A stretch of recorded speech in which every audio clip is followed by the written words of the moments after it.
오늘 마태복음 14장부터 출발합니다.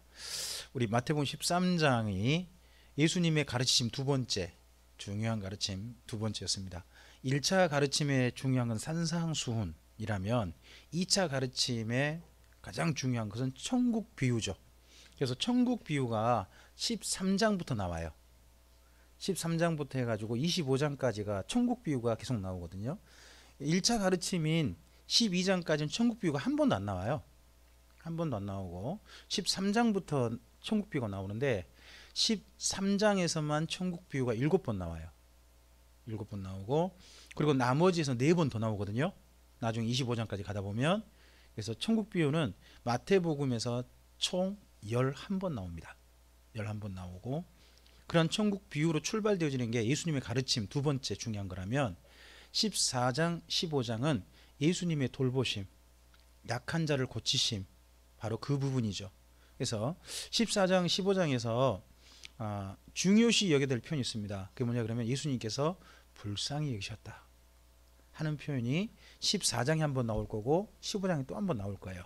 그런 부분은 관심 있게 한번 보셔야 됩니다. 자, 14장입니다. 그때 분봉왕 헤롯이 예수의 소문을 듣고 그 신하들에게 이르되 이는 세례요한이라 그가 죽은 자 가운데서 살아났으니 그러므로 이런 능력이 그 속에서 역사하는도다 하더라. 전에 그러면 이런 예수님께서 예수님의 소문이 헤롯에게 들리기 이전에 이런 사건이 있고 난 그 전에 헤롯이 그 동생 빌립의 아내 헤로디아의 일로 요한을 잡아 결박하여 옥에 가두었다고 합니다. 여기 헤롯은 헤롯 대왕이라고 불리는 사람입니다. 헤롯 대제라고 불리는 사람인데, 이 사람은 그 강력한 로마와 그 사이에서 굉장한 정치력도 발휘해 가지고 유대 땅 전체를 헤롯 가문 사람인데, 그러니까 아람 에돔 족속이죠. 에돔 족속인데도 불구하고 이스라엘 민족을 다스리는 그런 사람으로 존재한 사람입니다. 이 사람은 대단한 정치력을 발휘해서 로마하고 아주 절친했고요. 거기다가 이스라엘 민족을 이간질 시키는데 아주 최고의 전략을 씁니다. 그래서 이때 정도에 저는 나타난 게 산헤드린 공의라고 봅니다. 산헤드린 공의가 뭐냐 그러면 바리새파 절반 그리고 사두개파 절반 이렇게 섞어 놓으면 됩니다. 그러면 둘이 서로 의견이 같아요, 틀려요? 진짜 다르거든요. 완전히 다르거든요. 그럼 둘이 서로 치고받고 너희는 싸우라. 그런 동안 나라는 누가 다스리겠다. 그러니까 이스라엘 민족의 지도자들의 어떻게 보면 분열 정책을 만들어 놓을 수 있는 중요한 곳이 바로 공회였습니다. 그러고 보면 우리나라 꼭 국회 같죠. 뭐 화합이 안 되고 자꾸 서로 갈라지기만 하는 그런 비슷한 그런 게 있는데, 이런 것들을 만들었던 사람이고, 그리고 로마에 잘 보이기 위해서요, 로마를 이해한 도시를 많이 만들었습니다. 우리 성경에 가이사라 빌립보 이런 도시가 등장하죠. 가이사라 빌립보 뭐 이런 도시가 등장하는데, 그 도시들이 전부 다 가이사라, 케사르, 또 그리고 바닷가에 케사르, 가이사랴라고 하는 도시를 만들죠. 전부 다 케사르를 위해 만들었던 도시라는 겁니다. 로마 황제를 위해 만들었다 하는 것들이 아주 로마에 적극적인 친로마 정책을 펼친 사람입니다. 그리고 이분은 그러니까 뼛속까지 친로마라고 할까요? 그런 식의 표현이 가능할 것 같고, 그러면서도 이스라엘 민족의 환심을 살려고 합니다. 이스라엘 민족의 환심을 살려고 하는 정책을 썼는데, 그 정책이 성전을 지어주는 겁니다.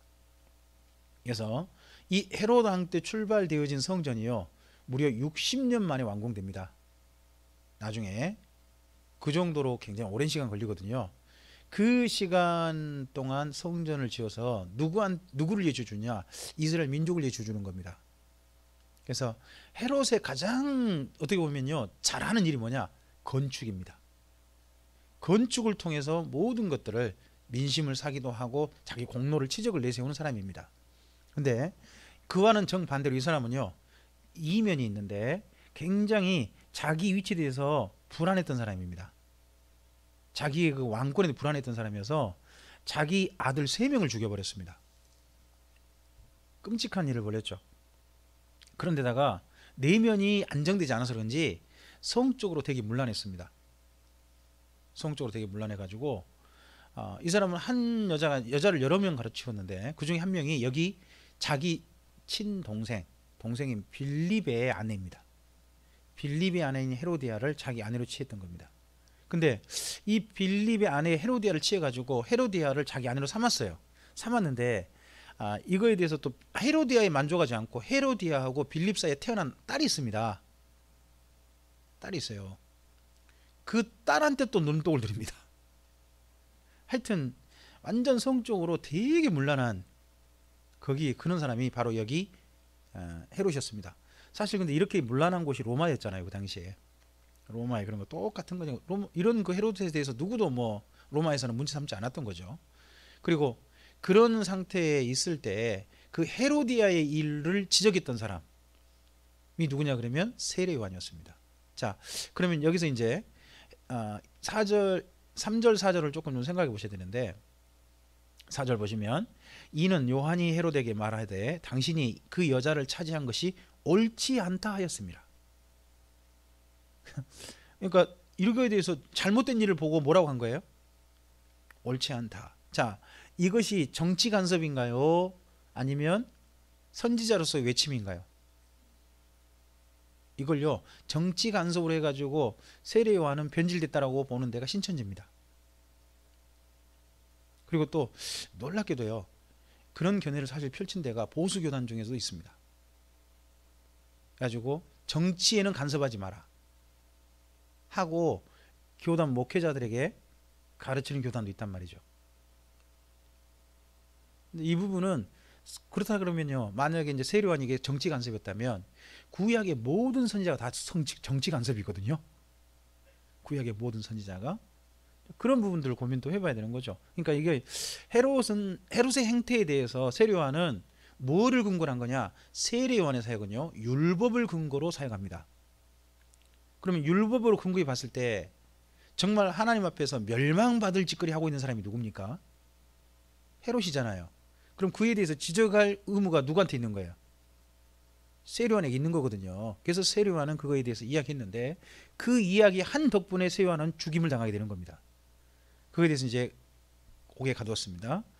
그래서 5절 헤롯이 그 요한을 죽이려 하되 무리가 그를 선지자로 여김으로 그들을 두려워하더니 마침 헤롯의 생일이 되어 헤로디아의 딸이 연석 가운데서 춤을 추어 헤롯을 기쁘게 하니 여기 헤로디아의 딸 있죠.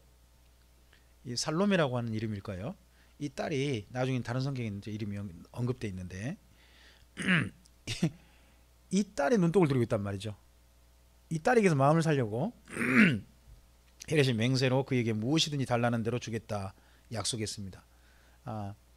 이게 보면요 자기가 모든 걸 다 가졌던 한 사람은 여자한테 한심 살라고 꼭 뭘 하냐? 내 재산의 절반을 줄게. 또 그리고 혹시 에스더의 남편 기억나세요? 페르시아 황제는 또 뭐라 그러죠? 자기도 그 페르시아 제국의 절반 주겠다. 막 이런 식으로 막 그런 얘기 하잖아요. 그랬던 것처럼 여기 헤롯도 이 살로메의 딸, 헤로디아의 딸에게 그런 식의 이야기를 합니다. 그랬을 때 7절 헤롯이 맹세로 그에게 무엇이 달라는 대로 주겠다고 약속하거늘 그가 제 어머니의 시킴을 듣고 이르되 세례 요한의 머리를 소반에 얹어 여기서 내게 주소서. 여기서 그러니까 세례 요한이 느닷없이 죽은 겁니다. 지금 전혀 뜻밖에도 왕이 근심하나 자기가 맹세한 것과 그와 함께 앉은 사람들 때문에 주라. 그러니까 왕의 체면이 왜 중요하죠?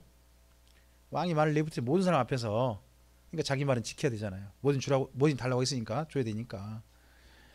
사람을 보내 옥에서 요한의 목을 베어 그 머리를 소반에 얹어 그 소녀에게 주니 그가 자기 어머니에게로 가져가니라. 요한의 제자들이 와서 시체를 가져다가 장사하고 가서 예수께 아뢰습니다. 자, 그러면 요한의 제자들이 세례 요한의 시체 중에 뭐만 가져간 거죠?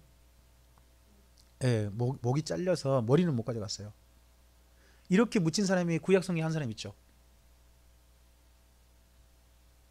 그분이 사울입니다. 사울이 블레셋과의 전투에서 졌잖아요. 져가지고 사울과 사울의 아들들의 목이 성벽에 달려요. 나머지 몸만 수습해요. 이스라엘 민족이. 그 일이 있거든요. 근데 여기 세례 요한도 참 선지자임에도 불구하고 이런 일을 당한 거죠. 이거 보면 이제 여기까지만 본다면요. 좀 생각해 볼 만한 게 있어요. 자, 하나님께서는 하나님의 사람들의 일을 잘 되게 하시나요? 안 되게 하시나요?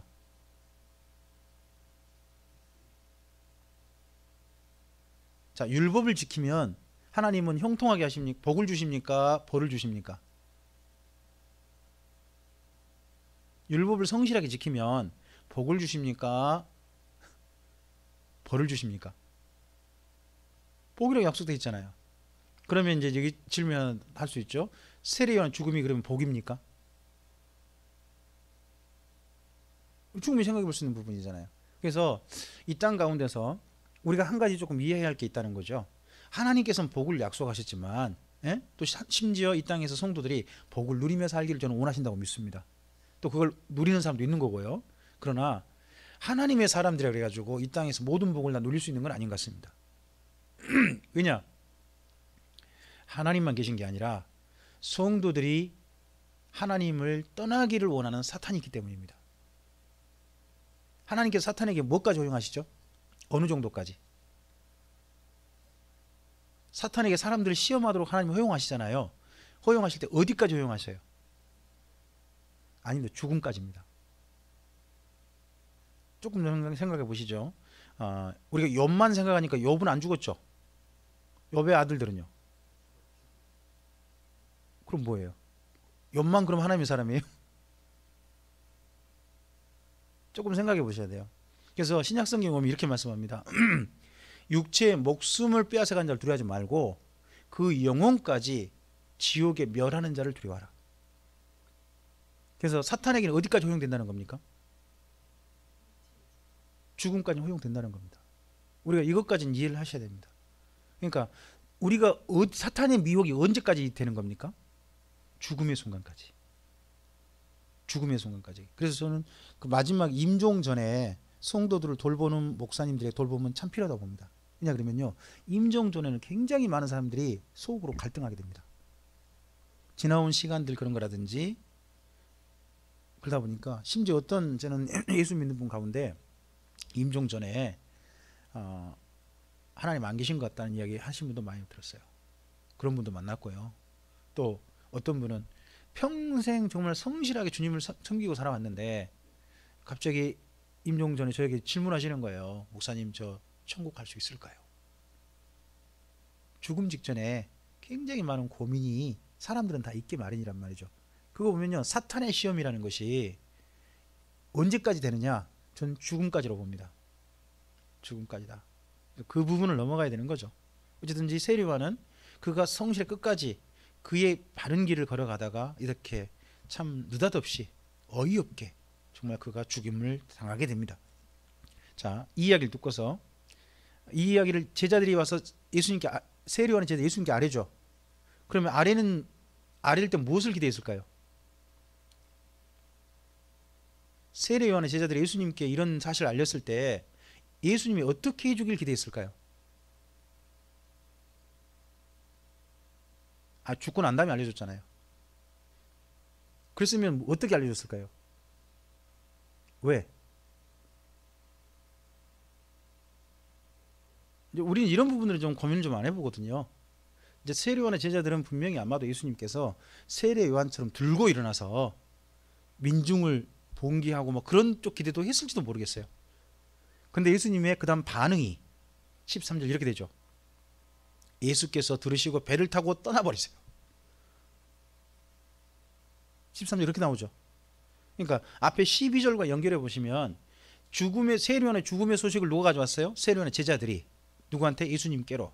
근데 그 예수님께서는 그 소식을 듣고 어디로 가버리세요? 배를 타고 떠나버리세요. 되게 따로 어디로? 빈들에 가셨다라고 되어 있습니다. 여기 빈들이면 그럼 어디겠냐 그러면 아마도 그 갈릴리 주변 어디 빈들이겠죠. 이 빈들이라고 해놨는데 나중에 보면 뭐라고 하냐 그러면 광야라고 표현해요. 제자들이 광야. 그러나 성지순례를 가보면요, 갈릴리 호수 주변에는요 저쪽 남부 네게부 지역 같은 광야는 없어요. 저는 그래서 원래 표현은 빈들이 맞다고 봐요. 사람들이 안전한 그냥 빈들 같은 게 맞다고 봅니다. 자, 빈들로 가시니 무리가 듣고 여러 고을로부터 걸어서 따라간지라. 자, 그 전에 모든 사람들이 누구를 따랐습니까? 세례요한을 굉장히 존경하고 뭔가 새로운 일을 낼 거다라고 기대했을 거 아니겠습니까? 그런데 이제 세례요한이 죽어버린 거죠. 그리고 세례요한은 내 뒤에 오신 이가 누구시다? 예수님이라고 했습니다. 근데 그 예수님이 어디로 가셨어요? 빈들로 가시니까 이제는 모든 사람들이 희망을 누구에게 걸고 예수님께로 걸고 여기 빈들까지 많은 사람들이 따라 나왔습니다. 이 따라 나온 사람들과 관련된 이야기가 오병이어입니다. 오병이어. 그렇게 따라 나온 사람들, 그 사람들을 보시고 14절 예수님의 감정이 중요하다는 거죠. 예수께서 오사 큰 무리를 보시고 어떻게 여기셨다고요? 불쌍히 여기사 줄곧 오셨으면 좋겠어요. 지금 세례요한이 죽었습니다. 민중들이 기대했던, 그 이스라엘 민족이 기대했던 한 선지자가 정말 어이없게 세상을 떠난 겁니다. 그리고 난 다음에 그분이 이야기했던 한 분, 누구만 남았습니까? 예수님을 남았습니다. 예수님을 쫓아서 많은 사람이 따라온 겁니다. 따라왔는데 그 무리들을 불쌍히 여기시고 첫 번째 하신 행동, 큰 무리를 보고 불쌍히 여기사 그 중에 있는 병자를 고쳐주셨습니다. 첫 번째, 예수님께서요 이제 여기 세례요한의 사역하고 정말 다른 사역들이 보입니다.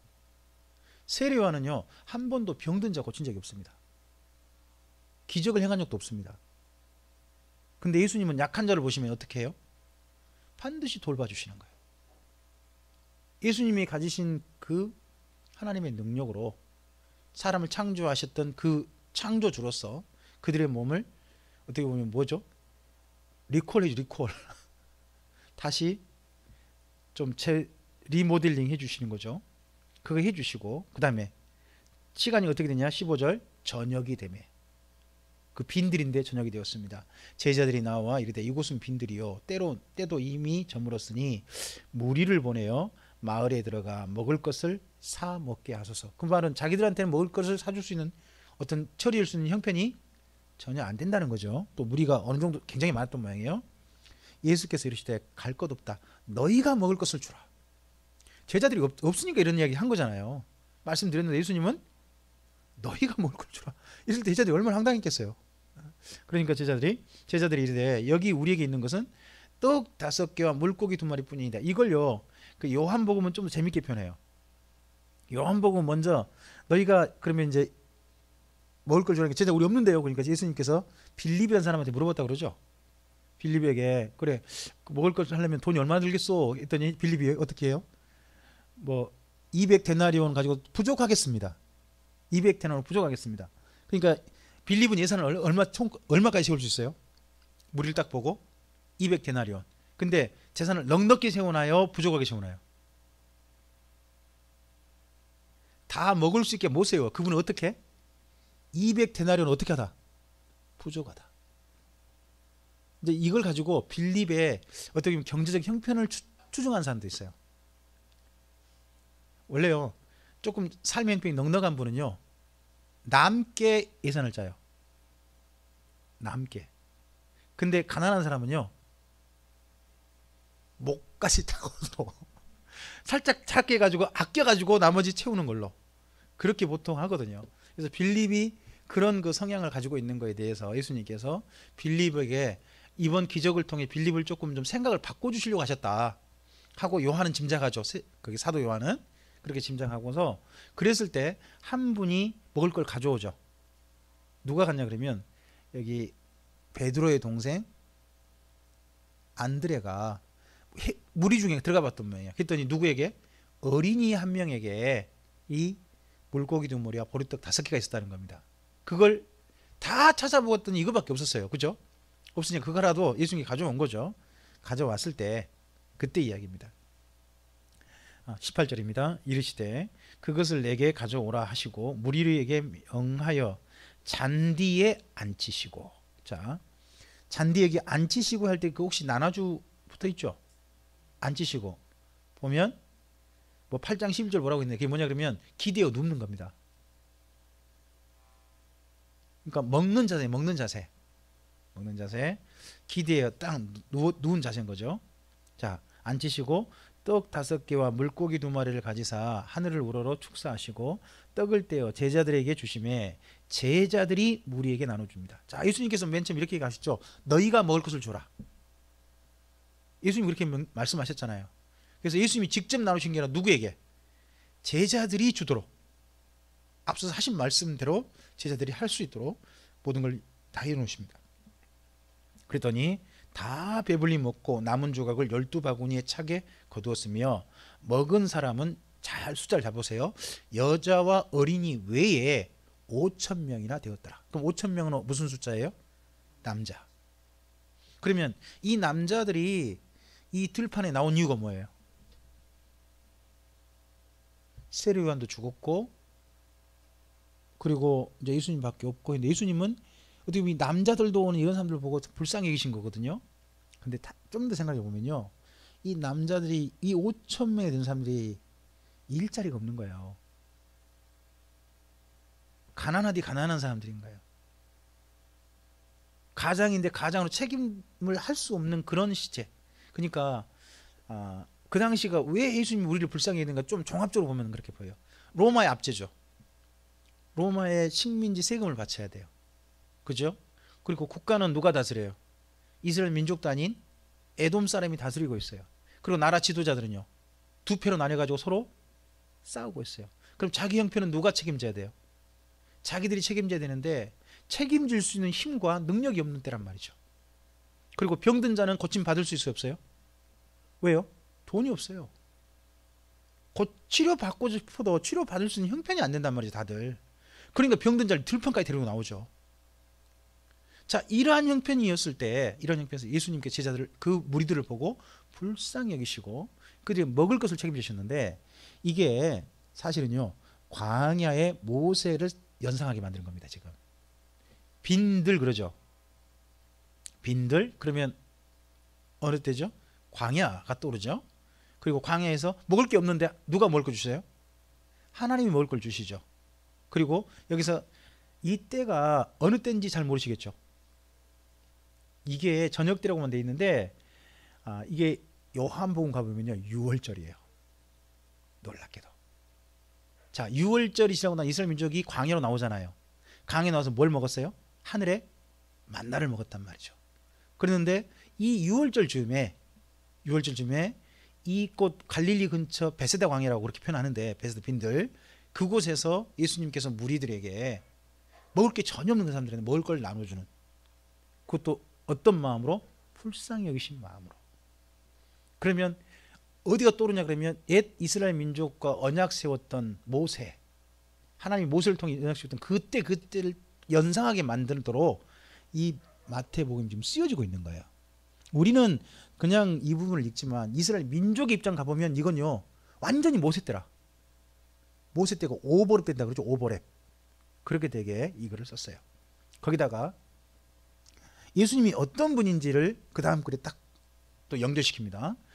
예수께서 즉시 제자들을 제쳐가사 자기가 무리를 보내는 동안에 배를 타고 앞서 건너편으로 가게 하시고, 무리를 보내신 후에 기도하러 따로 산에 올라가시다. 이때가 저녁 때라고 그러니까 밤이겠죠. 밤에 올라가시고서 먹을 거 주고 난 다음에 저물매 거기서 혼자 계시더니 산에서 혼자 따로 기도하고 계셨습니다. 자, 이거 보고, 자, 산기도는 언제 가야 됩니까? 밤에. 예수님은 우리 다 따라하는 건 좋은 것 같아요. 그렇죠? 이거 열심히, 우리나라 사람 참 열심히 좋은데, 그래서 특별히 산기도는 언제 가야 된다? 밤에. 그죠? 밤에 가야 된다. 이제 예수님이 이러셨다 하고 하는데, 이제 뭐 저는 예수님 따라하는 거에 대해서 저는 뭐 결코 나쁜 것 같지는 않아요. 그건 좋은 의도로 생각합니다. 예수님 본받고 싶으신 거니까. 근데 한 가지 문제는, 예수님께서 너희 기도할 때 산에 해질 때 밤에만 기도해라니 이런 얘기 하신 적은 없거든요. 근데 이제 이걸 보고 많은 분들이 이렇게 기도를 따라 좀 해보고 싶었던 거죠, 예수님처럼. 자, 좀 더 좀 가보겠습니다. 배가 이미 육지에서 수울이나 떠나서 바람이 거스름으로 물결로 말미암아 고난을 당하더라. 밤 사경에 예수께서 바다 위로 걸어서 제자들에게 오셨습니다. 사경 더하기 6을 해야 되는 건가요? 사경이 지금 어느 때인지 잘 모르겠습니다. 저도. 제자들이 그가 바다 위로 걸어오심을 보고 놀라 유령이라 하며 무서워하여 소리지르. 아니 진짜 그 바다 물결이 험한데, 그 물결이 막 치고 있는데 자기들 힘든데 갑자기 저기서 바다 위로 누가 뭐가 딱 걸어오는 것좀 걸어와봐요. 그럼 뭔 생각이 들겠어요? 저 같아도 유령이라고 그러겠어요. 그랬는데 그때 예수께서 즉시 이르시되 안심하라 나니 두려워하지 말라. 그러면요 예수님께서 일부러 지금 이렇게 하신 것 같죠? 이 모습을 제자들에게만 보여주신 특별한 이유가 있겠죠. 지금 이때 사건을 조금 좀 상기해 보시기 바랍니다. 누가 죽고 난 다음? 요한이 죽고 난 다음. 그리고 무리들이 불쌍한 무리가 되어 있습니다. 그들을 돌보셨습니다. 돌보셨는데 이 돌보는 무리를 앞으로 책임져야 될 사람들이 누굽니까? 너희가 먹을 것을 주라. 제자들이잖아요. 지금 전체 무리가 본 게 아닙니다. 누구만? 제자들만 봤습니다. 제자들에게 이 모습을 보여주신 전 이유가 있다고 생각합니다. 특별하게. 근데 그러했을 때 28절 베드로가 대답하여 이르되 주니여 만일 주님이시거든 나를 명하사 물 위로 오라 하소서 하니 오라 하시니 베드로가 배에서 내려 물 위로 걸어서 예수께로 갔다는 겁니다. 그래서요 예수님의 제자를 비롯해서 수많은 사람들 스스로 바다 위를 걸어본 사람은 이때 베드로가 좀 유일하다고 봅니다. 다른 도구 없이. 요즘은 바다 위를 걷고 싶은 사람들 굉장히 많은 것 같더라고요. 그렇죠? 이런저런 방법도 동원해 봅니다만은 어쨌든 막 걸었던 거죠. 자, 그랬을 때 그가 30절입니다. 바람을 보고 무서워 빠져가니 가는지라 소리질러 이르되 주여 나를 구원하소서 하니 예수께서 즉시 손을 내밀어 그를 붙잡으시며 이르시되 믿음이 작은 자여 왜 의심하였느냐 하시고 배에 함께 오르매 바람이 그치는지라 배에 있는 사람들이 예수께 절하며 이르되 자 배에 있는 사람들이 누구죠? 제자들이죠. 이전에 제자들이 예수님께 절하는 게 있었을까요? 어쩐지 모르지만 이 밤에 지금 이 사건은 모든 제자들이 누구를 예수님께 절할 정도로 예수님을 어마어마한 예수님을 만난 거죠. 그러니까 그러면서 심지어 뭐라고 합니까? 진실로 하나님의 아들이로소이다. 이건 사람이 할 수 있는 일이 아니란 거죠. 하나님만 할 수 있다. 그러면요. 자, 진실로 하나님의 아들이로소이다 할 때 하나님의 아들이 이 땅 가운데 오실 분이 누군가요? 이스라엘 민족이 기대하는 사람. 그가 메시아예요. 근데 세례요한이 뭐라고 그러죠? 세례요한이 내가 메시아가 아니라 나 뒤에 오신 이가 누구다?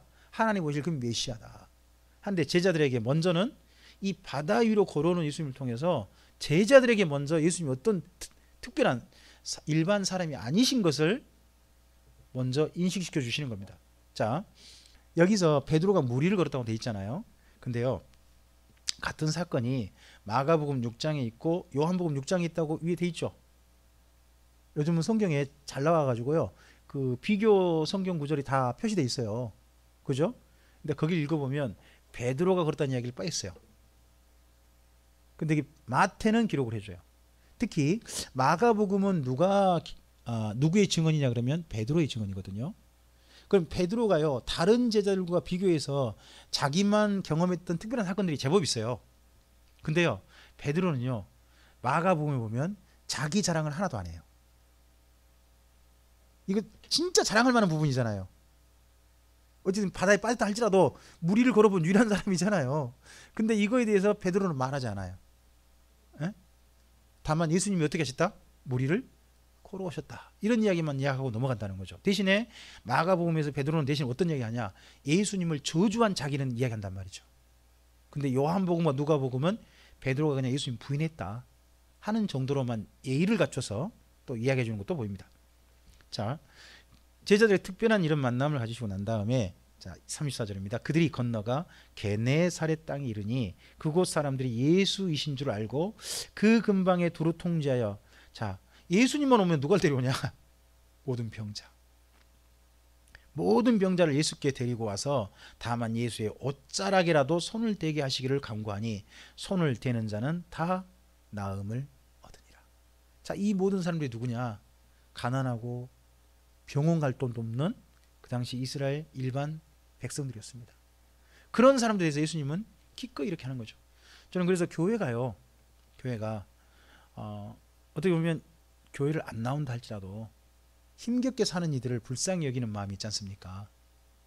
그것은 꼭 필요하다고 봅니다. 꼭 필요하다. 이게 예수님의 사역이시잖아요. 또 그건 안 한다 할지라도 저는 가장 기초적으로요. 교회에서 어떻게 보면 살렸으면 하는 사역 중에 하나가 그 디모데 전서 같은 데 보면 그게 있죠. 그 과부라든지 이런 분들 돌보도록 돼 있잖아요. 그죠? 우리 교회에 지금 현재 은퇴하셨는데 교회에서 일정 생활을 책임져 주는 분이 누가 있죠? 은퇴하셨는데 책임져 주는 분. 목사님만 있죠. 지금 목사님만 있잖아요. 그래서 특히 원로 목사님은 그 일정한 거에 따라서 반드시 예우를 하도록 하는 법이 있거든요. 교단마다. 그죠? 근데요, 한 가지 없죠. 교회에서 평생 섬겼던 연세 많으셔가지고 근데 경제적 형편도 안 좋은 그런 분들을 돌보는 그런 법이라든지 그런 규례라든지 그런 걸 시행하는 교회가 있나요? 그런 성도한테도 기어이 11조하라 그러죠. 전 교인의 11조 하나 있을지 모르나 정말 평생을 주님을 위해서 섬겼던 주의 사람들을 교회가 그들의 그 노후에 약간의 함께 힘을 좀 도와주셔가지고 삶을 좀 살 수 있는 형편을 좀 도와주는 일들, 이런 건 다시 한번 초기 기독교에서 있었는데 살려볼 만한 일이지 않을까, 저는 그렇게 생각합니다. 다시 한번 이게 예수님의 정신이라고 좀 봅니다. 자, 그 다음 좀 더 가보겠습니다. 15장입니다. 그때에 바리새인과 서기관들이 예루살렘으로부터 예수께 나와 이르되 당신의 제자들이 어찌하여 장로들의 전통을 범하나이까? 떡 먹을 때 손을 씻지 아니하나이다. 이 떡 먹을 때 손도 안 씻고 그냥 먹어버리는 사람이 있는가 봐요. 누구였을까요? 누군지는 말이 안 나와요. 말이 안 나오는데요. 여기 지금 마태복음하고 마가복음이 이제 두 개가 나오거든요. 이게 고르반이라고 하는 거거든요. 고르반, 이것 때문에 이야기가 나온 게 마가복음 또 7장에 나와요. 근데요, 마태복음하고 마가복음 비교해보면요, 마가복음이 훨씬 더 길어요. 마가복음 특징 하나 기억나세요? 마가복음 특징 중에 이게 있어요. 예수께서 여러 가지로 가르치셨더라. 그렇고는 그 다음 말이 없어요. 여러 가지 가르치더라면 첫째 뭘 가르쳐, 둘째 뭘 이루라도 해줘야 되잖아요. 근데 여러 가지로 가르치셨더라, 끝. 그리고 예수님의 가르침이 비교적 다른 성경과 비교하면 다 짧아요, 가르침이. 근데요, 마가복음에서 다른 그 성경 복음서가 비교해 봤을 때 예수님의 가르침의 내용이 제일 긴 본문이 여기 고르반이에요. 그럼 한 분이 다른 건 다 까먹어도 이건 안 까먹은 거죠. 어떤 제자가 손도 안 씻고 음식 먹었다가 예수님이 창피당할 뻔한 사건 있지 않습니까? 이 사건이 적어도 한 분에게는 너무 마음에 죄송스러운 마음이 있었고, 그래서 그때는 졸지도 않고 주무시도 않고 열심히 잘 들었던 것 같아요. 그래서 평생 기억이 남아요. 그래서 그런지 제일 자세하게 이야기해요. 저는 베드로가 했던 말은 안 했어요. 다만 그분의 증언인 마가복음에는 그 내용이 자세하다는 거죠. 어쨌든지 한 분이 여기에 대해서 이렇게 조금 장로들의 전통을 범하는 것, 특히 떡을 손을 씻지 않고 먹었던 것에 대해서 문제를 삼습니다. 자, 떡을 먹을 때 손을 씻지 않고 먹는 게 잘한 겁니까, 잘못한 겁니까?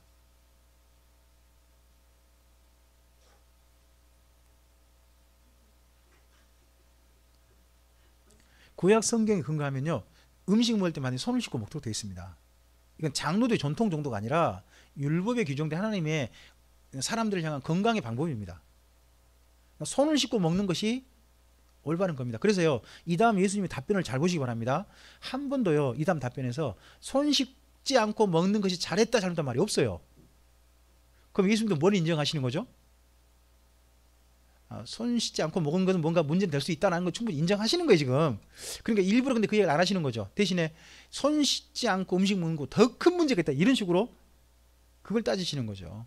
그래서 제자들이 당한 어떤 위기, 곤혹스러움, 당황스러움을 누가, 예수님의 거꾸로 되치기로 그 상황을 넘어가는 상황이 이 부분이거든요. 자, 그러자 3절 대답하여 이르시되 너희가 어찌하여 너희 전통으로 하나님의 계명을 범하느냐. 갑자기 음식 먹는 문제에서 장로들의 전통 부분을 따졌잖아요. 근데 예수님은 뭘 따냐면 너는 전통보다 더 귀한 계명을 지금 범하고 있지 않냐 하는 쪽, 예수님 더 큰 문제를 지적합니다. 하나님이 이르셨으되 내 부모를 공경을 하시고 또 아버지나 어머니를 비방하는 자는 반드시 죽임을 당하리라 하셨거늘 너희는 이르되 누구든지 아버지에게나 어머니에게 말하기를 내가 드려 유익하게 할 것이 하나님께 드림이 되었다 하기만 하면 그 부모를 공경할 할 것이 없다 하여 너희 전통으로 하나님의 말씀을 폐하는도다 하고 합니다. 자, 이 이야기를 갖다가 이제 마가복음 읽어보면 이걸 고르반 이렇게 표현했습니다. 고르반. 고르반이란 말이 무슨 말이냐 그러면 헌물이에요. 나쁜 말 아닙니다. 하나님께 바치는 헌물이란 뜻이에요. 헌물, 예물이란 뜻이에요. 자, 근데 자, 고르반의 해석이 나온 거죠. 자, 우리나라하고 똑같은 것 같아요. 우리 교회에서 이런 해석하죠. 그 어떤 일보다 무슨 일이 최우선이 된다. 하나님의 일이 우선돼야 된다. 우리 이런 이야기 많이 듣죠. 아니하지 않습니까? 하나님의 일이 우선돼야 된다. 그죠? 그러고 난 다음에 그러면 돈이 생기면 하나님께 헌금하는 걸 먼저 해야 될까요? 사람에게 쓰는 걸 먼저 해야 될까요? 우리가 배우던 식으로 해가 보세요. 헌금을 우선해야 된다. 그죠? 그럼 한 가지 더. 똑같은 돈이 있는데 하나님께 이 돈을 가지고 부모를 공경한 데 써야 될까요? 이 돈을 가지고 하나님께 헌금한 데 써야 될까요? 둘 중 하나를 해야 한다면. 이런 식으로 해석을 누가 했냐 그러면 유대교에서 한 겁니다. 그게 고르반이라고 하는 예물에 대한 그들의 해석에서 해석. 그러다 보니까 이제 뭐까지 나왔느냐. 원래 부모님한테 공경하도록 되어 있는 비용이 있어요. 이스라엘 민족은 내 부모를 공경하라 그랬잖아요. 공경하니까 공경에 하니까 뭐냐 그러면 재산을 부모님 자기 재산의 일부는 반드시 누구를 공경하는 데 써야 된다. 부모를 공경하는 데 써야 된다라고 그 말씀을 따라서 그 다음 해석을 했어요. 근데 이 해석했는데 어떻게 되느냐. 어떤 경우를 예로 들었냐 그러면 근데 그 부모님한테 공경하는 데 써야 될 돈을 하나님한테 헌금하고 싶을 때는 어떻게 해야 되지? 하는 질문을 던진 거예요. 자, 여러분은 뭐라고 답해 주시겠어요? 원래 내 부모님한테 쓸 돈이에요. 쓸 돈인데 이 돈을 갖다가 우리 부모님보다는 누가 더 우선이시니까? 하나님이 우선이시니까 하나님을 위해서 쓰고 싶습니다. 라는 생각이 들었으면 그거에 대해서 어떻게 해야 될까요? 그때는 이스라엘 민족이 고르반 하면 된다고 한 겁니다. 부모님한테 원래 바치고 싶었지만 당연히 해야 되지만 이 돈을 나는 어디에 쓰고 싶다. 하나님께 바치는 헌물로 쓰고 싶다고 말하면 그걸로서 뭐예요? 그 돈은 이제부터 뭐가 되는 거예요?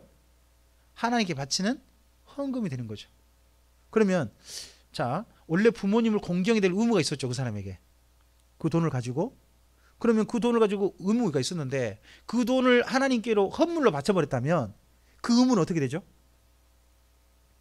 의무가 당연히 면제된다는 면제된다는 겁니다. 자, 여기까지는 나름 괜찮아 보이죠? 근데요, 이 다음을 이 바리새인들이 편법을 쓰는 겁니다.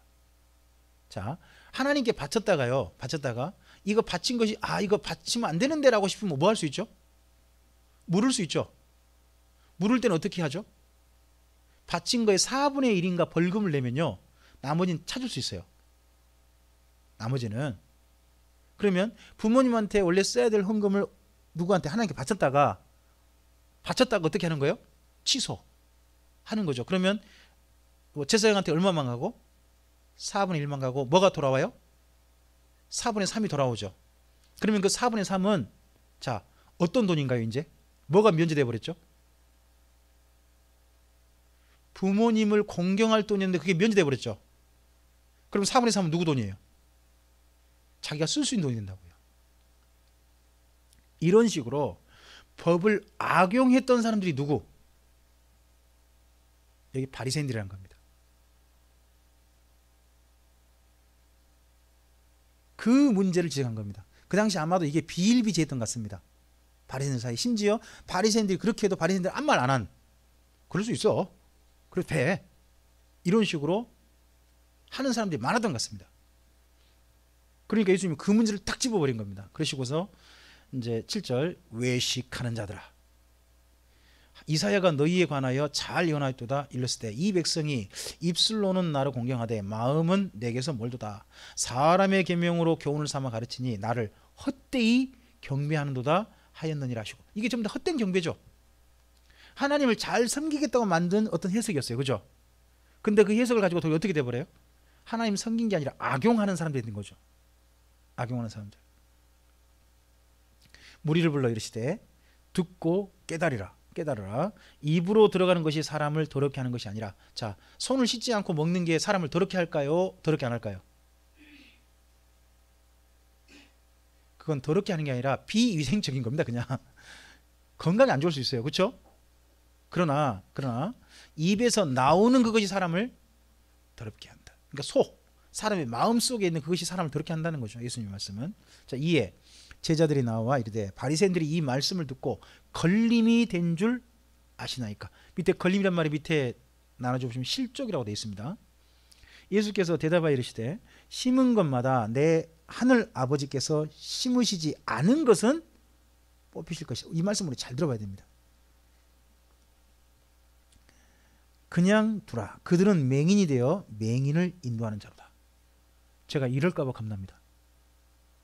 제가 제대로 보지도 못하고 잘못 보았으면서 잘못 본 것대로 이것을 이렇게 하는 것이 하나님을 섬기는 거다 라는 생각을 가지고 하나님을 진실하게 사랑하는 사람들을 이끌어 갈까 봐 저는 그게 겁납니다. 그 당시에 바리새인 중에 누구도 자기가 맹인이라 생각하는 사람이 없을 겁니다.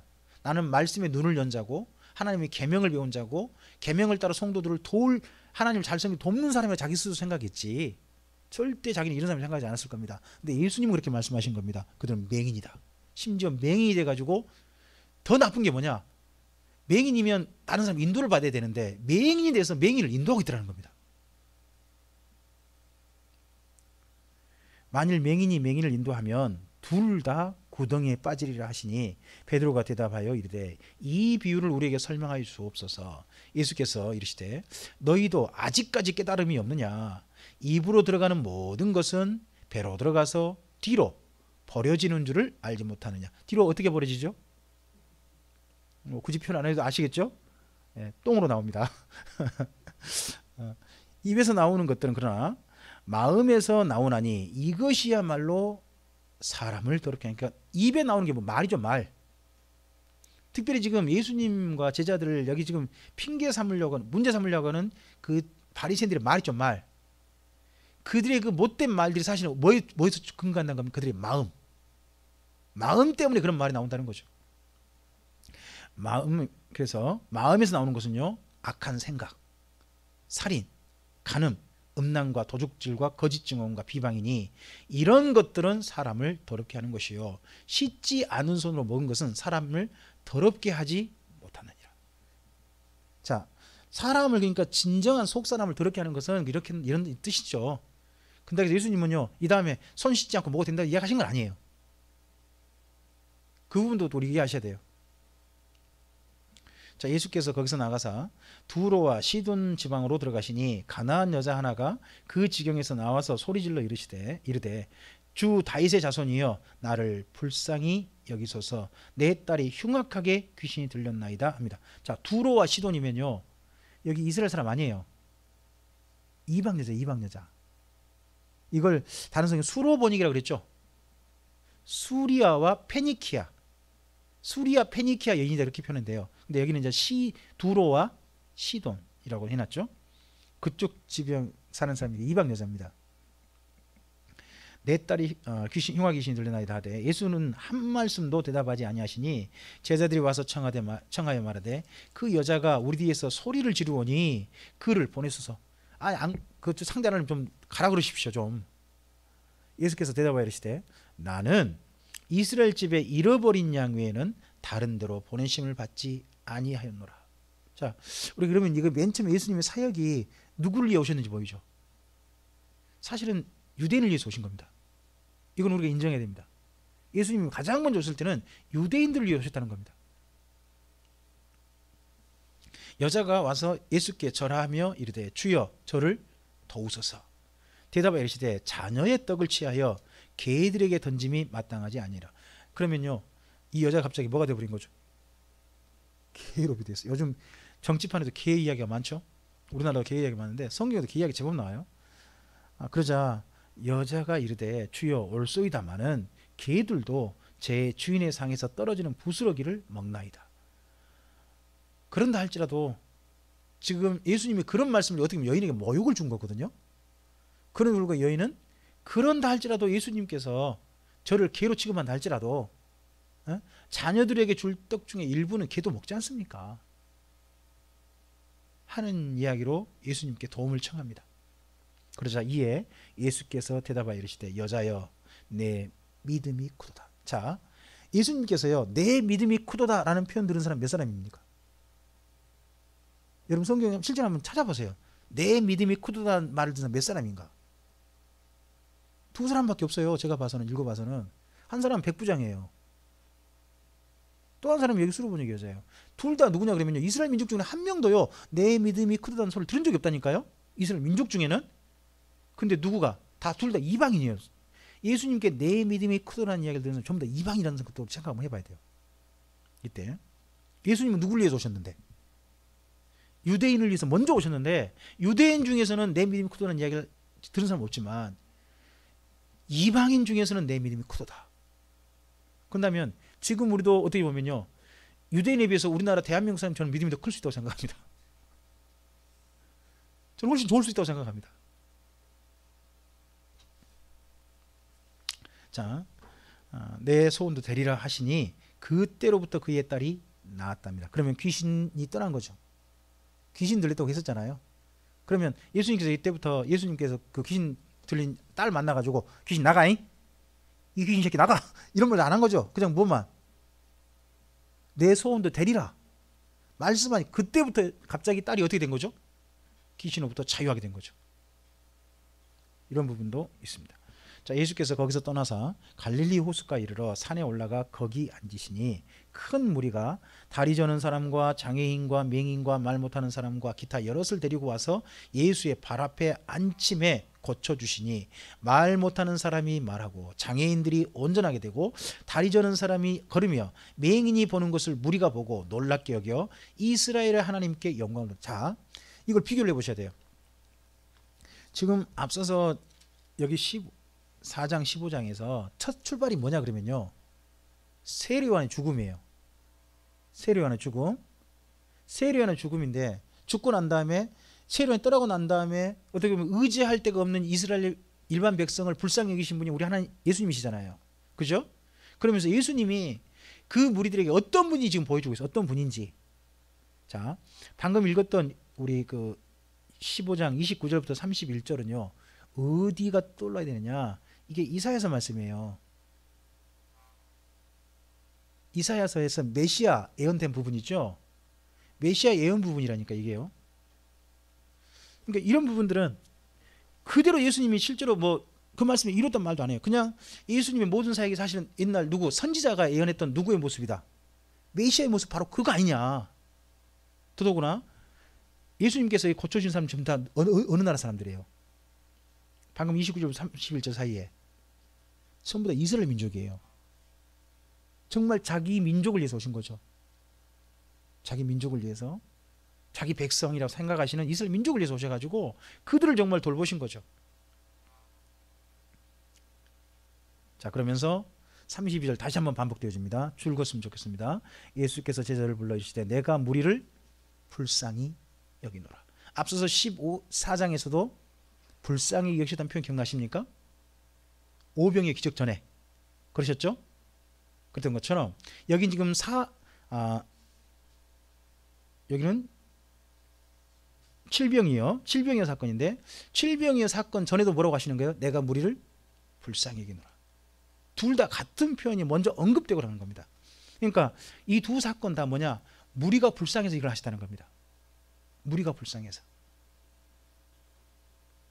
우리가 누군가에게요 먹을 것을 주는 것은요 그 사람이 안타까워 줘야 되는 겁니다. 진짜 어떻게 보면 먹을 거 전혀 힘든 그런 사람에게. 이런 마음이 예수님 마음이셨습니다.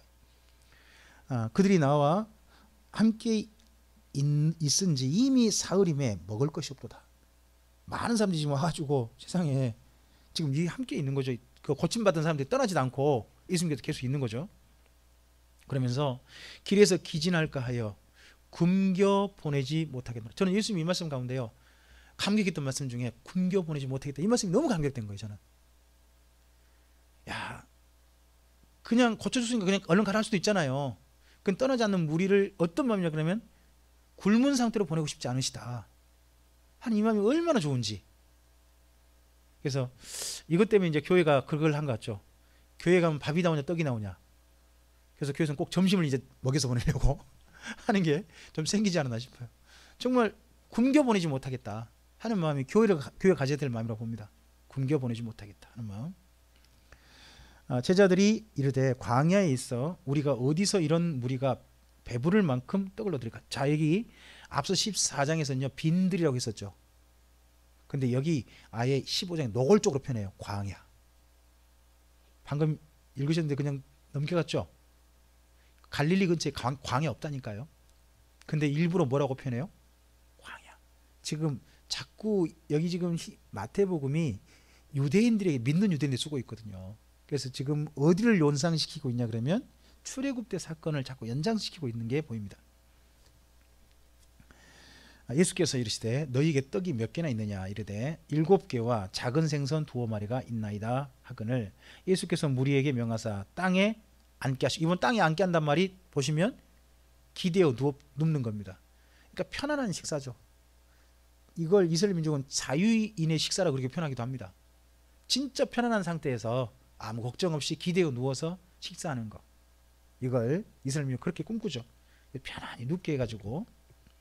그리고 난 다음에 이 떡 7개와 그 생선을 가지사 축사하시고 떼어 또 예수님이 직접 안 주시죠. 제자들에게 주시니 제자들이 무리에게 주매. 계속해서 한 말씀이 연결되다 보면 저는 너희가 먹을 것을 주라. 자, 예수님께서는 무리를 불쌍히 여기셔서 그렇게 생각하셨죠. 굶겨 보내지 못하겠다. 그러면서 이걸 실천하셨잖아요. 그러면 이 다음에 이걸 계속 실천할 사람들 누구 보고 하고 한 거죠? 너희가 먹을 것을 주라. 그럼 제자들 통해서 하는 거죠. 그러면 좀 더 생각 한번 해보시죠. 초기 기독교 때 여기 예수 믿는 유대인들이 어떤 상태셨나요? 경제적으로. 히브리서 보면 짐작되는 게 있죠. 히브리서 보면 예수 믿었다는 것 때문에 출교당하고요, 재산도 빼앗기고 옥에도 갇히고 매도 40여 맞고 했는데 병든 걸 고칠 수도 없는 그런 형편인 사람이 너무 많은 거죠. 그런 사람들끼리 모였어요. 모였을 때 좀 더 먹을 것이 여유 있는 사람이 어떻게 해요? 굶겨 보내지 못하겠노라. 이 말씀을 실천했다는 거죠. 그러니까 예수님의 이런 모습을 통해 가지고요, 그 당시 초기 기독교 암으로 점점 지날수록 아나니아 삽비라 같은 사람이 점점 늘겠죠. 먹을 걸 이거 내주면 내 자산만 자꾸 축나, 그런 사람 늘 거 아닙니까? 그럴 때 이런 예수님 말씀 통해서 마음을 새롭게 다잡게 하는 효과가 있다고 저는 생각합니다. 우리도 오늘 어떻습니까? 내가 좀 더 잘 살고 봐야 됩니까? 먼저 다른 사람 배부르게 하는데 좀 쓰고 봐야 됩니까?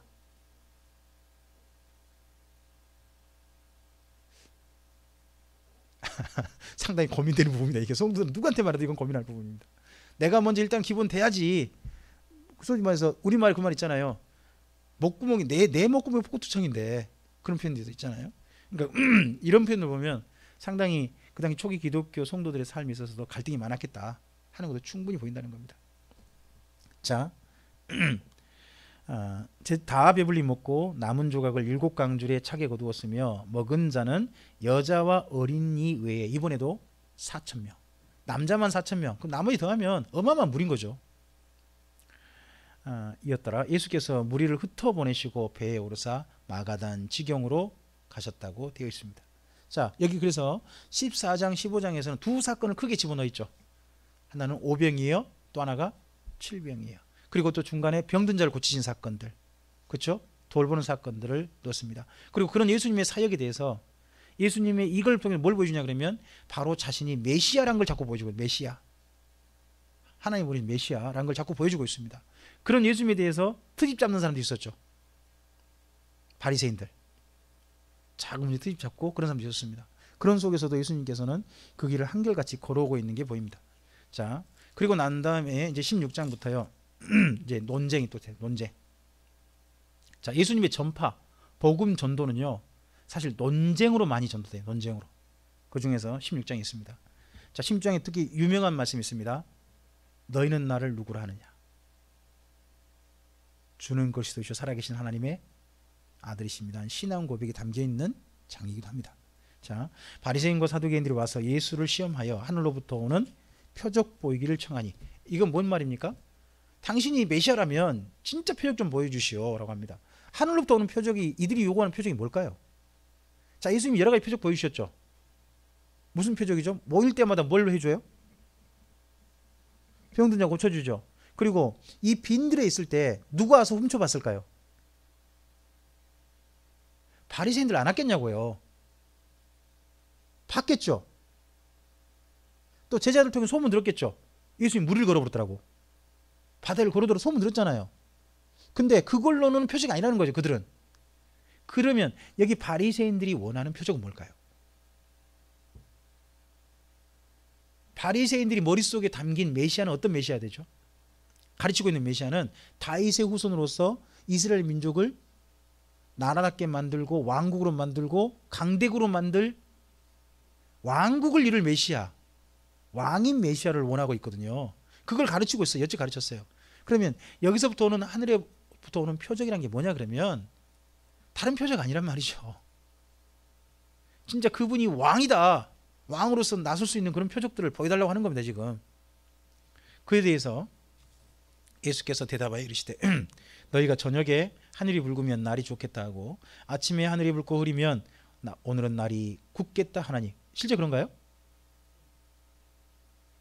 저녁에요, 저녁놀이 선명하게 있잖아요. 그럼 그 다음날 날이 흐려요.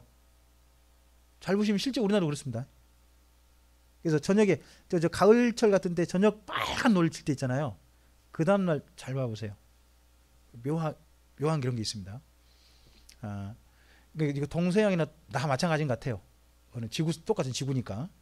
그래서 너희가 날씨는 분별할 줄 알면서 시대의 표적은 분별할 수 없느냐. 악하고 음란한 세대가 표적을 구하나 요나의 표적밖에는 보여줄 표적이 없느니라 하시고 그들을 떠나가시니라. 예수님이 메시아이신 마지막 표적이 요나의 표적이래요. 그게 뭔가요? 십자가의 죽으심과 무덤에 3일 동안 있으시고 부활하신 거죠.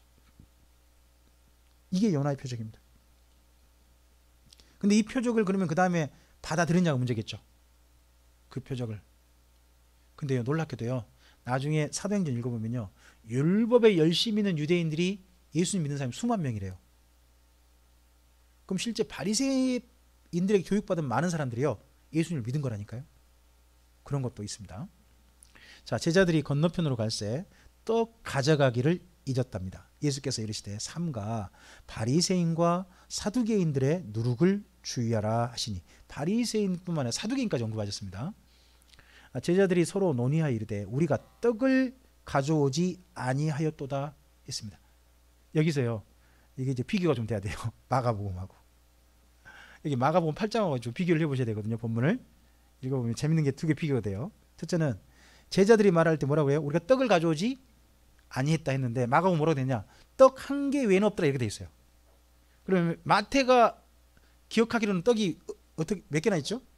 없죠. 근데 마가복음을 증언한 분은 떡이 몇 개 있었다는 거죠? 그럼 뭔가 혹시 보이는 거 없으세요? 저는 이제 그거 보면 뭐 보냐 그러면 전체 공적으로 가져올 떡 있잖아요.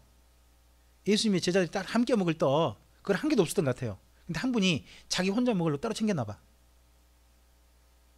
솔직하게 얘기한 거죠. 그러니까 그 자리에서 한 분은 그러니까 자기 공적으로, 저 마태는 공적인 입장에서 뭐 떡이 한 개도 없었다고 말을 하는 거고, 그럼 마태한테 끝내 이야기 안 했는지도 모르죠. 근데 한 분 누구는, 베드로는 솔직히 양심 고백하는 것 같아요. 그렇죠? 그래가지고 뭐예요? 떡 한 개밖에 없었다. 그 말은 다시 말하면 내가 한 개 가져왔다 야, 그런 이야기일 수도 있겠죠. 자, 그렇게 했을 때 자, 예수님께서 하신 말씀입니다. 8절입니다.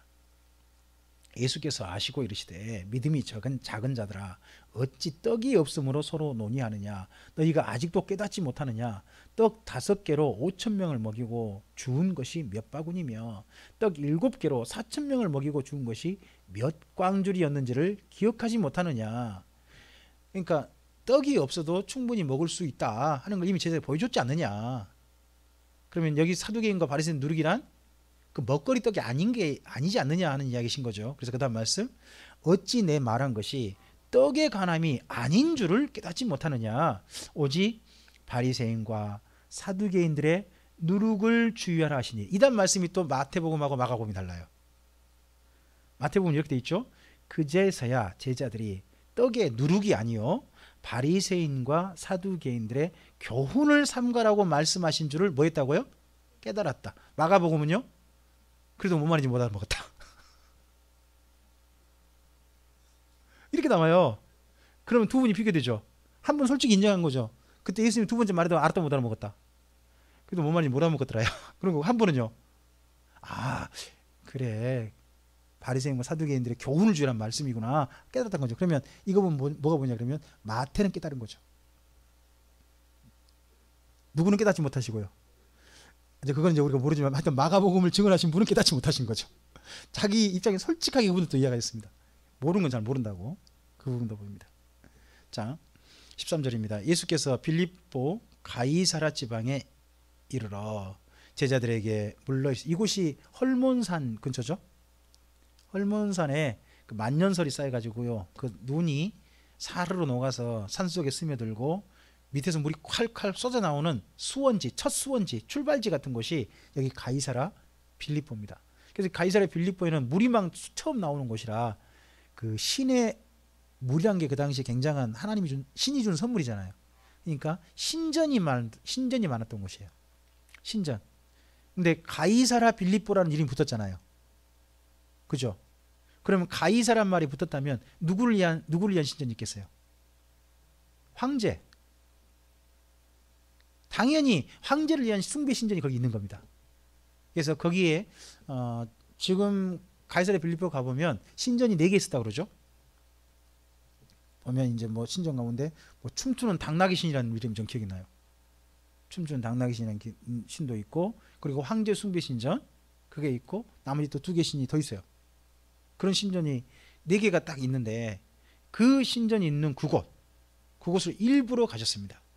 일부러 가셔서 제자들에게 물어 이르시되 사람들이 인자를 누구라냐. 그럼 여기 인자가 예수님이신 거 아시죠? 예수님, 여기 마태복음에 항상 예수님을 인자라는 표현을 썼습니다. 이 인자라는 표현과 어떤 분들은 이게 그 에스겔서의 인자야라는 표현이 나오거든요.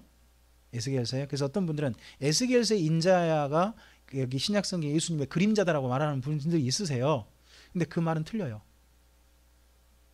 에스겔서에서 인자는요 그냥 사람의 아들이에요. 그냥 사람의 아들이에요. 근데 여기 마태복음 쓸 때는 인자는요 항상 더가 붙어요. 더. 바로 그 하나님의 아들. 그러면 더가 붙는 오직 한 사람이죠. 정관사잖아요. 그죠? 그러면 이건 뭐냐 그러면 여기 구약과 굳이 연결한다면 다니엘이고 환상 있죠. 그 신상 환상 있잖아요. 머리는 뭐 금이고, 그 환상 있잖아요. 환상 밑에 돌이 타고 가지고 부서뜨리고 돌이 쌓이고 난 다음에 거기에 인자 같은 이가 임했다고 돼 있어요. 왕으로. 거기 다니엘서 읽어보면 거기에 인자 같은 이가 여기일 수 있죠. 굳이 구약 연결한다면 에스겔서를 연결하지 마시고 다니엘서를 연결하시는 겁니다. 다니엘서. 자, 인자를 누구라 하느냐? 이르되 더러는 세례 요한, 더러는 엘리야, 더러는 에레미야나 선지자 중에 하나라 하나이다. 이르시되 너희는 나를 누구라 하느냐? 자, 이 묻는 장소가 어디예요? 가이사랴 빌립보. 뭐가 많은 곳? 우상 숭배 신전이 꽉 차 있는 곳. 그 당시에 로마 전체에서 하나님의 아들이라 불리는 사람이 누구예요? 신의 아들이라. 황제거든요. 그 황제 숭배 신전 있는 데서 예수님께 제자들에게 질문하는 겁니다. 너희는 나를? 자, 그러니까요 마태복음은 절대 로마에 가서 읽으면 안 돼요. 그 당시에 이 가이사랴 빌립보 황제 숭배 신전 앞에서 황제가 신의 아들이 아니고 누가 신의 아들이다. 만약에 이걸 갖다가 바울이 재판받을 때 문서로 제출해봐요. 그럼 바울 어떻게 될까요? 로마에 대반역하는 아주 나쁜 종교구만, 이런 인식이 딱 심어질 거 아닙니까? 그러니까 여기 마태복음은요 절대 제가 생각해서는 베드로의 변론을 해서 제출된 복음서는 절대 아닐 겁니다. 이건 순수하게 유대인들을 위한. 왜? 유대인들 마음속에 진정한 친히 아들은 누구밖에 없죠? 하나님 보내실 메시아. 그분밖에 없거든요. 그러니까 그분 사람들은 이야기 되는 거죠. 그래서 이제 15절 질문이 중요한 질문이고, 또 시몬 베드로가 대답하여 이르되, 우리가 잘 아는 답변입니다.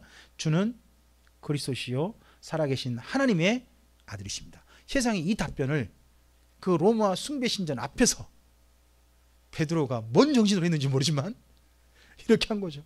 어마어마한 답변을 한 겁니다. 이게 이 답변을 하니까 예수께서 대답하여 이르시되, 바요나 시몬아 내가 복이 있도다. 이게 바요나가 뭐죠? 바로 요나예요. 바로 요나. 요나의 아들 그렇게 하면 안 됩니다. 요나란 말이 요한 있죠. 바로 요나가 요한의 아들이란 말입니다. 원래는. 근데 그걸 붙이니까 바요나가 돼요. 바요나. 바르란 말 아시죠? 바르. 바라바 할 때 바르. 바르란 말이 누구의 아들이란 뜻이에요. 아들. 예? 그러니까 여기가 바요나 그러면 어떤 분들은 요나의 아들 그렇게 말을 해요. 아니에요. 요한의 아들. 두 자를 함께 붙이니까 붙여가지고 요한의 그냥 요나로 발음이 되는 겁니다. 요한의 아들 시몬아 내가 복이 있도다. 이를 내게 알게 하신 일은 혈육이 아니요 하늘에 계신 내 아버지시니라. 또 내가 내게 이르노니 너는 베드로라. 내가 이 반석 위에 내 교회를 세우리니 음부의 권세가 이기지 못하리라. 여기 이 반석 위에가 베드로의 신앙 고백이죠. 베드로를 갖다가 시몬인데 그를 베드로를 한 것은 언제입니까? 예수님을 향한 신앙 고백이 있고 난 다음 아닙니까? 그죠? 그래서 이 반석 위에란 말은 베드로라는 사람 위에가 아니라 베드로의 신앙 고백 위에. 그래서 교회는 어디에 세워지는 거예요? 신앙 고백 위에 세워지는 겁니다. 지금 현재 우리 교회는 그래서 신앙 고백에 세워진 겁니다. 그래서 우리가 주일날마다 주님 앞에 뭐 합니까? 신앙 고백하는 겁니다. 무엇으로써? 사도신경으로서. 그래서 우리는요, 우리 교회가 왜 존립하느냐? 존재하는 존립의 근거, 우리의 기초가, 기초 기둥이 예수님을 향한 신앙 고백이다 하는 생각을 늘 예배 때마다 고백하는 겁니다. 그래서 저는요, 사도신경으로서 신앙 고백하는 게 굉장히 중요하다고 봅니다. 예배 시간에 반드시 해야 될 일이다. 저는 그렇게 보고 있습니다. 자, 이 반석에 내 교회를 세우리니 음부의 권세가 이기지 못할 것이다. 음부의 권세가 뭐죠? 죽음의 권세예요. 죽음이 온다 할지라도 이 교회의 존립에 있어서는 결코 영향 주지 못할 것이다. 자, 이 표현들이 당시 초기 기독교라고 보면요, 수많은 기독교인들이 죽임당하고 있잖아요. 유대교에 의해서, 로마에 의해서. 그렇죠? 그런데도 불구하고 이 표현이 쓰여진 겁니다. 그럼 뭐가 보입니까? 그 로마의 기독교 십자 박해와 유대교 박해 속에서도 기독교가 버티게 하는 힘 중에 뭐가 있다는 겁니까? 신앙 고백이 있다는 겁니다. 진정한 신앙 고백. 그러므로 이 신앙 고백은요, 우리 스스로 할 수 있는 게 아니란 겁니다. 저는. 우리 참된 신앙 고백은 우리 안에 하나님 아버지께서 보내신 성령님을 통해서는 할 수 있다고 저는 믿습니다.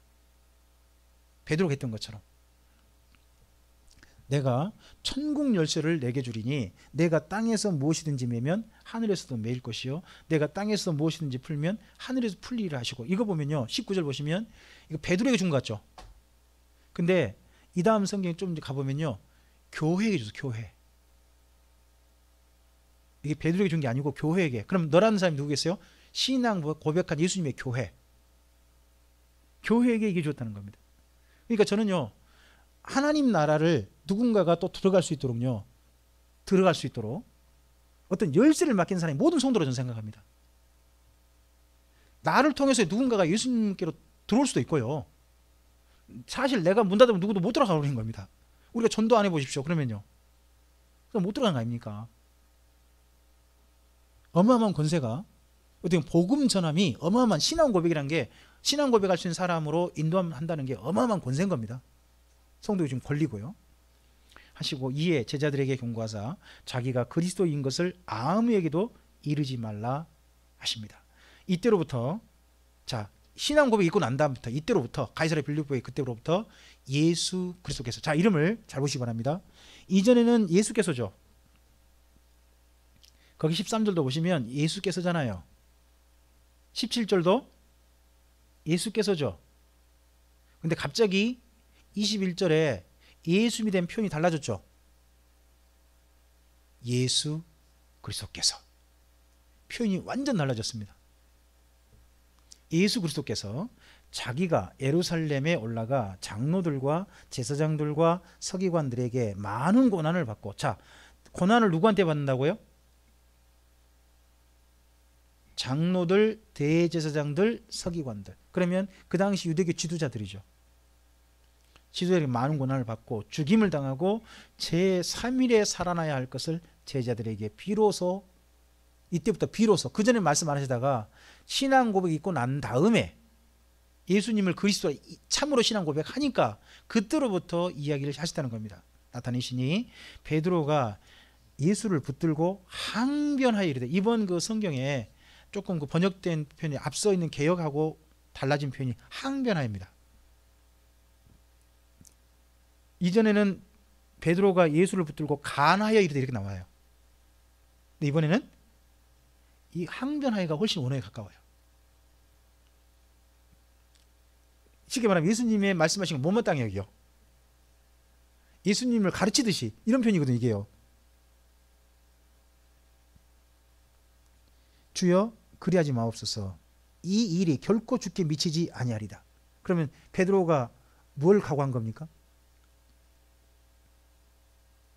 메시아는 죽지 않는다. 메시아는 반드시 뭘 이룬다?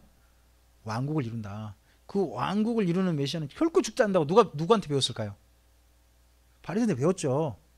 배운 거 여전히 지금 남아있는 거예요. 남아있어서 이 예수님이 어떻게 메시아가 죽을 수 있단 말입니까? 결코 메시아는 죽을 수 없습니다. 예수님이 메시아이신데, 그리스도이신데 어떻게 죽을 수 있단 말입니까? 라고 이렇게 강력하게 예수님께 어떻게 보면 항변하듯이 또는 가르치듯이 그렇게 이야기했다는 겁니다. 그러자 예수께서 이런 베드로 이야기를 듣고 난 다음에 예수께서 돌이키시며 베드로에게 이르시되, 시몬에게 이르시되 하지 않았습니다. 베드로에게 이르시되. 저는 이 표현도 참 재밌다고 봅니다. 신앙 고백하고 난 다음에 베드로라고 해주잖아요. 너는 베드로라. 그렇죠? 그런데 그런 베드로가 또 예수님의 사역을 방해하고 있는 사람이 됐어요.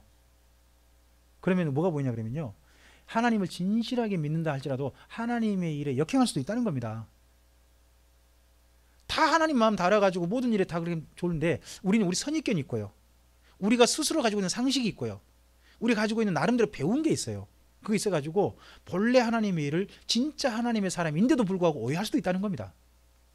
그러니까 저는 일부러 여기 표현을 베드로라고 좀 본다고 봅니다. 베드로. 시몬이 그렇게 말하지 않죠. 계속해서 베드로가 그렇게 이야기되고 있습니다. 베드로에게 또 이르시되, 베드로 뭐라고 하느냐? 사탄아. 좀 전에 바요나 시몬아 내가 보기 또 하셨는데 이번에는 당장 사탄아, 내 뒤로 물러가라. 너는 나를 넘어지게 하는 자로다. 내가 하나님의 일을 생각하지 않고 도리어 사람의 일을 생각하는도다. 그러면 베드로의 기본 생각이 어디에 근거한지 보이죠? 베드로가 뭔가 오해에 출발했다는 겁니다. 그렇게 말하는 게. 거기 사람의 일은 아무리 봐도 앞서서 바리새인들이 가르친 메시아의 그쪽 영향이 같습니다. 자, 이에 예수께서 제자들에게 이르시되 누구든지 나를 따라오려거든. 자, 이게 이제 유명한 말씀입니다. 자기를 부인하고 자기 십자가를 지고 나를 따를 것이니라. 자, 여기 24절과 똑같은 표현이 어디 있죠? 한 군데 좀 보시겠습니까? 잠깐 거기 좀 접어놓으시고 우리 여기 16장까지 좀 하겠습니다. 자, 히브리서 좀 가보시죠.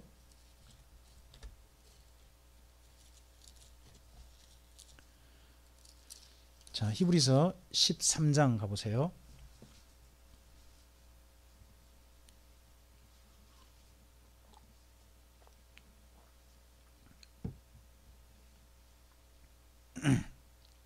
우리 13장 10절부터 좀 보겠습니다. 10절부터 우리에게 제단이 있는데 장막에서 섬기는 자들은 그 제단에서 먹을 권한이 없나. 여기 제단이란 원래 그 성전에 있는 번제단을 가리킵니다. 근데 이는 죄를 위한 짐승의 피는 대제사장이 가지고 성소에 들어가고 그 육체는 영문 밖에서 불사름이라. 그러므로 예수도 자기 피로써 백성을 거룩하게 하려고 성문 밖에서 고난 받으셨습니다. 무슨 고난이죠? 십자가의 죽으심. 십자가에 죽으셨다는 표현을 이렇게 쓴 겁니다. 그런즉 앞서 있는 그 말씀과 똑같은 걸 요구합니다. 우리도 그의 치욕을 짊어지고, 그가 짊어진 치욕이 뭐죠? 십자가 짊어지셨잖아요. 치욕을 짊어지고 어디로? 영문 밖으로. 누구에게? 그가 누구죠? 십자가에 못 박히신 예수님의 자리는 그 자리.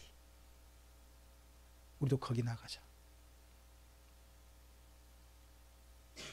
여기 히브리서 13장 이 표현이 바로 예수님이 제자들에게 하셨던 그 말씀에 대한 또 다른 표현인 거죠. 그냥 읽어보면 전혀 다른 표현이 없어요. 있는 그대로 해석해 준 거예요. 예수님도 뭐라고 하십니까? 누구든지 나를 따라오려거든 자기를 부인하고 뭘 지고, 그 당시에 가장 치욕스러운 죽음, 십자가거든요. 십자가는 영광 아니에요. 십자가는 로마의 잔인한 형벌 중에 하나입니다. 그런 십자가를 지고 나를 따르라. 그럼 예수님이 뭐 어떻게 죽으신다는 이야기예요? 벌써 이때 보면 예수님께 십자가에 죽으실 걸 먼저 얘기하고 계신 거예요. 다시 25절 가보겠습니다. 마태복음 16장. 누구든지 제 목숨을 구원하고자 하면 잃을 것이요, 누구든지 나를 위하여 제 목숨을 뭐하면? 잃으면 찾으리라. 그러면 어떻게 찾는 거죠? 죽는다는 이야기죠. 그래서요, 여기 신약 성경 보면요, 많은 이야기가요, 죽자는 이야기, 죽자. 신약 성경 보면 살자는 이야기가, 잘 살자는 이야기가 거의 없어요. 도리어 뭘 요구하느냐? 죽자. 구약 성경에서 잘 살자는 이야기잖아요, 주로. 그죠? 근데 신약 성경 보면요, 잘 살자는 이야기 거의 없다니까요. 대부분 다 뭐냐? 잘 죽자예요. 정말 성도답게 죽자. 이런 내용으로 굉장히 많은 내용이 담겨 있습니다. 26절입니다. 사람이 만일 온 천하를 얻고도 제 목숨을 잃으면 무엇이 유익하리요? 사람이 무엇을 주고 제 목숨과 바꾸겠느냐? 인자가 아버지의 영광으로 그 천사들과 함께 오리니 그때요 각 사람이 뭐한 대로 갚으시리라? 행한 대로. 줄거놓으시죠. 자, 그때 각 사람이 믿은 대로 갚으시리라 말씀하지 않으셨죠? 그날 그러면 심판날 예수님께서 심판하시는 마지막 심판에는요, 뭘 갖고 심판하시는 거예요? 행위예요. 믿음은 이 땅에서 살 때 이미 받는 거예요. 믿느냐 안 믿느냐 심판을 이 땅에 받는 겁니다. 그러나 믿는 자든 안 믿는 자든 간에 모든 사람은 하나님의 책에 기록된 대로 자기 행위를 따라 그날 심판받을 거예요. 그러므로 성도가 되고 난 다음에 함부로 살아도 된다? 이런 말하는 사람은 진짜 미친 사람이에요. 그 사람은. 그럴 수 없는 거예요. 자, 그러면서 또 잘 보셔야겠습니다. 마태복음은요, 한결같이 어디를 보고 있느냐? 예수님의 심판을 말하고 있다는 겁니다. 자, 바울서신은 주로 어디를 말하고 있다고요? 구원의 시작. 시작을 이야기하고 있다는 겁니다. 근데 마태복음은 자꾸 어디를 바라보게 해요? 이미 예수 믿은 사람들이거든요, 이 사람들은. 그죠? 그런 사람들 이제 뭘 바라보게 해요? 끝. 마지막 영화, 마지막 부활, 마지막 예수님이 심판하시는 상의 심판 그 자리. 거기를 바라보게 한다는 거죠. 그래서 우리가 성경을 읽을 때요, 이분이 어디에 초점을 두어서 이야기하고 있느냐 하는 부분을 이해하고 성경을 보셔야 돼요. 안 그러면요, 어떤 사람은 구원의 시작만 모든 것인 것으로 올인하는 분들이 있어요. 구원의 시작. 그럼 구원의 시작이면 어떻게 되죠? 오직 우리의 행위는 아무 상관없고 누가 준비하신 것? 하나님 준비하신 모든 우리가 그 은혜로 말미암아 구원 받잖아요. 행위로 자랑할 게 아무것도 없죠. 우리가 하나님의 사람 되는 건 다 하나님이 준비하신 예수님을 통해 되는 거 아닙니까? 그죠? 그리고 또 우리 스스로 된 게 아니라 우리 안에 누가 오셔야? 성령님이 오셔야, 성령 세례를 받아야 또 가능한 거잖아요. 그럼 우리가 할 수 있는 게 아무것도 없거든요, 처음에는. 근데 거기만 바라본 사람들은 이제 그런 구원 이루어졌으니까 이 다음에 이제 우리 구원은 언제까지 영원하다? 주 앞에 설 때까지, 그리고 천국에 가서도 영원하다, 이런 말을 해버리는 거죠. 그러니까 그 다음 논리가 당연히 생기죠. 그럼 예수 믿고 난 다음에 내가 무슨 짓거리를 해도 뭐 한다? 어디 간다? 그런 이상한 논리가 생긴단 말이죠, 거기만 집중하는 사람들은. 그러나 성경은 항상 두 가지 이야기했던 걸 봐야 됩니다. 시작이 있으면 뭐가 있다? 구원의 시작과 또 구원이 모두 이야기한다? 끝. 끝은 예수 믿는 거 시작으로 이야기하는 거 아니죠. 끝은 반드시 심판을 이야기해요. 심판을 이야기하고 있다 하는 걸 봐야 됩니다. 자, 이런 부분들에게서 성경이 강조하고 있는 부분을 보고 우리가 성경을 바르게 해석해야 됩니다. 어떻게 보면요, 마태복음은 이미 예수 믿은 사람들한테 주로 쓰고 있는 게 보여집니다.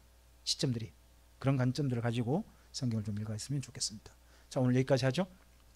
기도하겠습니다. 주님 감사합니다. 오늘 함께 주의 말씀을 듣습니다. 이런 말씀들이 다시 한번 우리가 주님의 선하신 뜻을 이해하고, 그리고 하나님께서 기대하신 바가 무엇인지를 이해하고, 그리고 우리가 걸어가야 할 삶의 자리에서 하나님의 소원이 무엇인지를 알아듣고 하나님과 진실로 동역하는 것이 어떤 삶인지를 깨달아서 우리의 마음에 드는, 우리 마음이 확신한 대로 걸어가는 게 아니라 하나님의 뜻을 살피는 삶으로 걸어갈 수 있는 우리가 되게 하옵소서. 우리의 삶을 주님의 손에 의탁드립니다. 우리가 오해할 수 있음을 인정합니다. 베드로가 되었어도 정말 예수님께 사탄하는 소리를 듣는 것처럼 우리도 예수님의 모든 것들을 완전하게 이해하는 그런 사람은 아님을 인정합니다. 주님, 그렇지만 한 가지 더 소원하옵기는, 그러한 우리가 조금이라도 오해를 돌고 오해해서 하는 일이 아니라 하나님의 마음을 바르게 이해하고 알아들어서 주의 뜻에 수종드는 사람으로 우리 인생을 누려가게 하옵소서. 주님께 우리의 삶을 의탁드리오며 예수님 이름으로 기도합니다. 아멘.